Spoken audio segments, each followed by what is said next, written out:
नमस्कार, स्वागत है आप सभी का हमारे कार्यक्रम वोट की चोट में। संगम नगरी प्रयागराज में राजनीतिक पारा अपने उफान पर है। ऐसे में सभी पार्टियां अपने अपने प्रत्याशियों के जीत के दावे पेश कर रही हैं। एक तरफ भारतीय जनता पार्टी ने जहां पर पूर्व विधानसभा अध्यक्ष रहे केशरीनाथ त्रिपाठी के सुपुत्र नीरज त्रिपाठी पर दांव चलकर सभी को चौंका दिया है, तो वहीं दूसरी ओर इंडिया गठबंधन के कांग्रेस के प्रत्याशी उज्ज्वल रमण सिंह पर भरोसा जताया है। आज हमारे बीच में स्वयं उज्ज्वल रमण सिंह जी हैं। आइए उन्हीं से जानते हैं कि वो किन मुद्दों को लेकर जनता के बीच में जाने वाले हैं। उज्ज्वल जी, एक सवाल है, भारतीय जनता पार्टी ने अपने प्रधानमंत्री के पद के लिए नरेंद्र मोदी पर एक बार फिर से दांव खेला है। अगर आपकी सरकार बनती है, इंडिया गठबंधन की सरकार बनती है, तो किस चेहरे के साथ आप लोग जाना चाहेंगे? देखिए, अगर आप पुराने इतिहास में जाएं, 77 में, 89 में, 2004 में सभी लोगों ने मिलकर चुनाव लड़ा और उसके बाद प्रधानमंत्री पद का ये जो व्यवस्था है लोकतंत्र में, सांसद जो है चुनाव करते हैं। अगर हमारा बहुमत आएगा, हमारे सांसद ये तय करेंगे और हमारे पास कई ऐसे चेहरे हैं जिन्होंने देश स्तर पर बड़ा काम किया है और वो प्रधानमंत्री के अच्छे उम्मीदवार हो सकते हैं। लेकिन पहले हमारी संख्या हो, संख्या के बाद सांसद लोग ये तय करें। हमारी कोई प्रणाली ऐसी नहीं जैसा कि अमेरिका में है कि व्यक्ति विशेष चुनाव लड़ता है। यहाँ पार्टी लड़ती है, पार्टी के सांसद जीत के जाते हैं और उसके बाद हम लोग तय करते हैं सांसद लोग बैठकर कि कौन व्यक्ति जो है इस पद के लिए अपना दावा पेश करेगा और कौन बेहतर रूप से। तो उस समय विचारोपरांत मुझे लगता है कि इंडिया गठबंधन के पास चेहरों की कमी नहीं है, योग्य चेहरे हैं, अनुभवी चेहरे हैं, देश को चलाने की क्षमता रखने वाले चेहरे हैं। तो प्रधानमंत्री पद पर कोई विवाद नहीं है। हमारा विचारधारा का विरोध है, हमारा जो बीजेपी की नीति और कार्यक्रम है उसका विरोध है। जो चुनाव हो रहे हैं विचारधारा पर हो रहे हैं, नीति और कार्यक्रम पर।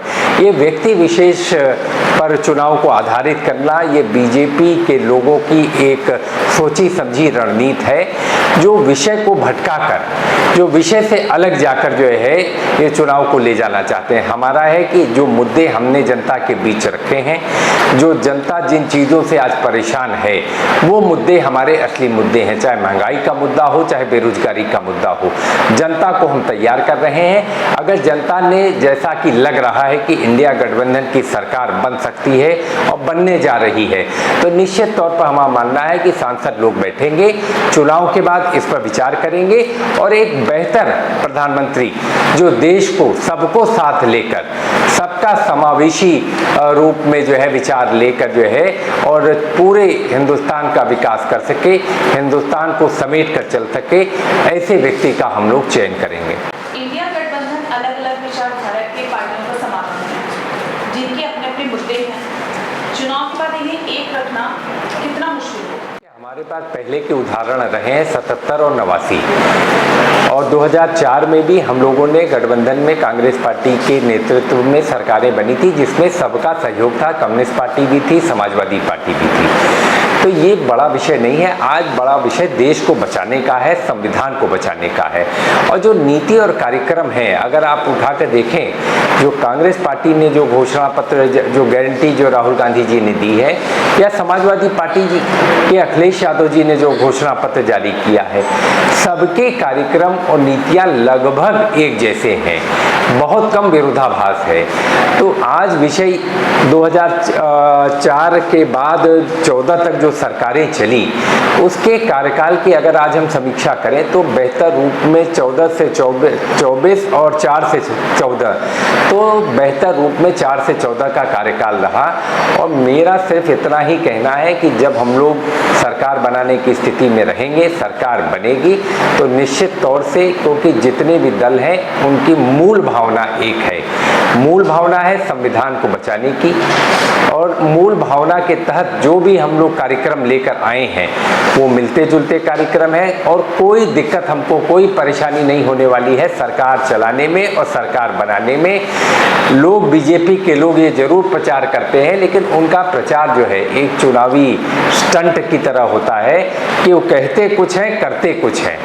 उनकी कथनी और करनी में फर्क होता है। हमारे यहाँ कोई विरोधाभास नहीं है, सब लोग मिलजुल करके एक होकर इस चुनाव को लड़ रहे हैं। जिस तरीके आज देश में माहौल है, क्या कभी ने सोचा था कि देश में चुने हुए मुख्यमंत्री को जेल में डाल दिया जाएगा? 3 बार के निर्वाचित मुख्यमंत्री अरविंद केजरीवाल जी को जेल में डाला जाता है। अनुसूचित जनजाति के मुख्यमंत्री हेमंत सोरेन जी को जो है दागदार बनाकर जेल में डाला जाता है। निश्चित तौर से ये संदेश दिया जाता है कि अगर आप हमारे साथ नहीं हैं, आप हमारे विरोध में हैं, तो आप जो है कहीं ना कहीं जो है भ्रष्ट हैं। जबकि हेमंत बिस्वा शर्मा पर हमने नहीं, प्रधानमंत्री जी ने आरोप लगाए थे कि सबसे बड़े घोटाले के आरोपी हैं, लेकिन जब उनकी वॉशिंग मशीन में धुल जाते हैं तो ईमानदार हो जाते हैं। अजीत पवार जी 70,000 करोड़ के आरोपी प्रधानमंत्री जी ने कहा था, हम लोगों ने नहीं कहा था। उसके बाद उनके साथ मिल जाते हैं तो वो उप मुख्यमंत्री हो जाते हैं। और जितने जो है अशोक चौहान जी आदर्श हाउसिंग सोसाइटी घोटाले के आरोपी, रातों रात बीजेपी में शामिल होते हैं, अगले दिन उनको टिकट मिल जाता है। तो बीजेपी के लोग ऐसा झूठा प्रपंच करते हैं कि विरोधाभास इन दलों में है, लेकिन हमने आपसे जैसे कहा, हमारी विचारधारा एक है, हमारी नीति और कार्यक्रम एक है, और हमारा विश्वास एक है कि हम संविधान को बचाने के लिए निकले हैं और किसी भी कीमत पर बीजेपी को जीतने नहीं देंगे। एक तरफ प्रयागराज की सीट जीतने का दबाव, वहीं दूसरी तरफ पिता की राजनीतिक विरासत बचाने की जिम्मेदारी। कितना दबाव महसूस करते हैं आप? विरासत से ज़्यादा ये हमारी लड़ाई विचारधारा की लड़ाई है, नीति और कार्यक्रम का विरोध है, और जनता को हम जो तैयार कर रहे हैं, और जनता आज चुनाव लड़ रही है, जनता बनाम भारतीय जनता पार्टी की सरकार ये चुनाव है। एक सवाल है, कांग्रेस का जो घोषणा पत्र है जिसको लेकर के भारतीय जनता पार्टी पूरे देश में हमलावर हो रखी है, आप क्या कहना चाहेंगे इस पे? मुद्दों से ध्यान भटकाने की एक बीजेपी की एक साजिश है। जो वास्तविक मुद्दे हैं जनता के, बीजेपी उन पर चर्चा नहीं करती। वास्तविक मुद्दे देश के सामने क्या है? महंगाई है, जिससे हर आम आदमी पीड़ित है। जैसे मैंने पहले कहा, 4 से 14 और 14 से 24 का अगर हम आकलन करें तो 4 से 14 में महंगाई कहाँ थी और 14 से 24 में महंगाई कहाँ चली गई? सिर्फ हम 3 चीजों को कहेंगे, सिलेंडर का दाम, दाल का दाम, सरसों के तेल का दाम। 2 गुना 3 गुना जो है हर चीजों के दाम में बढ़ोतरी हुई, लेकिन बीजेपी इस पर चर्चा नहीं करेगी। बेरोजगारी का स्तर आज उच्चतम ऊंचाइयों पर है, सबसे ज्यादा बेरोजगारी है। लोग, चाहे सरकारी नौकरी हो चाहे प्राइवेट नौकरी हो, आज लोगों को दोनों तरफ से नहीं मिल रही है। लेकिन ओल्ड पेंशन स्कीम एक बहुत बड़ा मुद्दा है सरकारी कर्मचारियों के लिए। जैसा कि राजस्थान में, हिमाचल में इसको आपकी सरकार ने लागू भी किया है, क्या कहना चाहेंगे आप इस पे?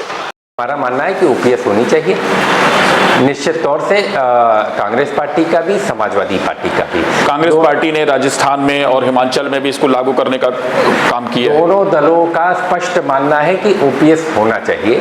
ओपीएस जो है एक बेहतर व्यवस्था थी कि नौकरी के बाद अगर कोई रिटायर होता है तो उसको जीवन जीने के लिए एक आप सुरक्षा देते हैं। उस सुरक्षा को छीनने का काम भारतीय जनता पार्टी की तत्कालीन सरकार ने 2004, 3 और 4 में किया था। मुझे लगता है इस व्यवस्था को समाप्त करके ओपीएस को लागू करना चाहिए। जैसा कि आप अपने इंटरव्यू में अक्सर कहते आए हैं कि योगी सरकार आपके किए गए कार्यों का श्रेय स्वयं ले लेती है, इसमें आपका क्या कहना है? मैं तो सिर्फ कहूँगा, लोग उदाहरण को देखें। इलाहाबाद में 2 चीज़ अखिलेश यादव जी ने किया था, सरस्वती हाईटेक सिटी और राज्य विश्वविद्यालय नैनी में बनाया था।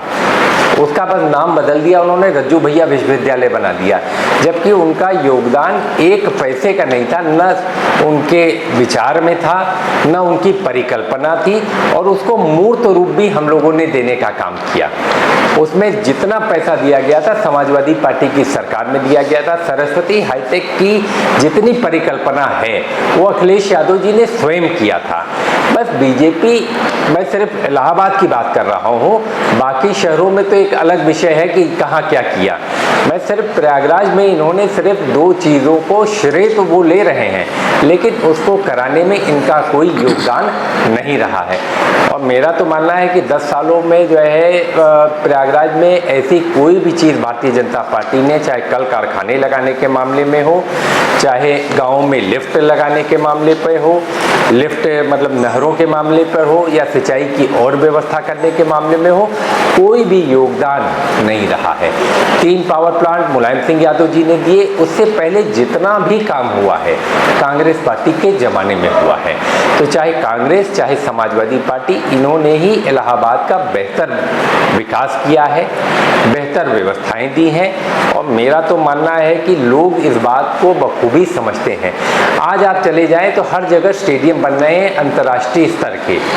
प्रयागराज में स्टेडियम क्यों नहीं बन सकता? गोरखपुर में बन सकता है, बाकी जगह लखनऊ में अखिलेश यादव जी ने बना दिया कान्हा स्टेडियम, बाकी जगह पर स्टेडियम गाजियाबाद में बन रहे हैं, लेकिन प्रयागराज से पता नहीं क्यों भारतीय जनता पार्टी एक तरीके से देखें तो द्वेषपूर्ण रवैया अपनाती है। हमारा सिर्फ सवाल उन्हीं लोगों से है कि आप 10 सालों में अपने कार्यों का एजेंडा जारी करें कि भाई आपने प्रयागराज को दिया क्या है। मेला पहले भी लगता था, अर्ध कुंभ पहले भी होता था, कुंभ पहले भी आता था, लेकिन इवेंट मैनेजमेंट किसी भी सरकार ने नहीं किया। ये पहली सरकार है जो कहती है, और इनके उच्चतम पदों पर बैठे हुए लोग इस बात को कहते हैं कि हमने बहुत बेहतर इवेंट मैनेजमेंट किया है। तो मैं तो नहीं मानता कि संगम नगरी इवेंट मैनेजमेंट का और हमारा अर्ध कुंभ कोई इवेंट मैनेजमेंट की जगह है। ये कोई शो हम नहीं कर रहे हैं, ये हमारी धार्मिक और आस्था का ये केंद्र है, केंद्र बिंदु है। तो हमारा सिर्फ यही कहना है कि बीजेपी इस तरीके की चीज़ें करती है, काम कहीं नहीं करती, नाम जरूर लूटना चाहती है। ऐसे 1-2 नहीं, कम से कम न मालूम जितने, अगर हम और जिलों की बात कर दें तो हर जगह इन्होंने बोर्ड तो अपना लगा दिया, लेकिन उसकी परिकल्पना करने का काम नहीं किया, उसकी सोच को आगे बढ़ाने का काम। इनकी सोच विकास नहीं, इनकी सोच कहीं ना कहीं समाज को बांटने की सोच है, नफरत पैदा करने की सोच है, और मुद्दों से भटकाने की सोच है। आप सभी को नमस्कार। तो ये थे हमारे बीच में उज्जवल रमन सिंह जी, जिन्होंने बड़ी ही बेबाकी से हमारे प्रश्नों का उत्तर दिया। ये था हमारा कार्यक्रम वोट की चोट।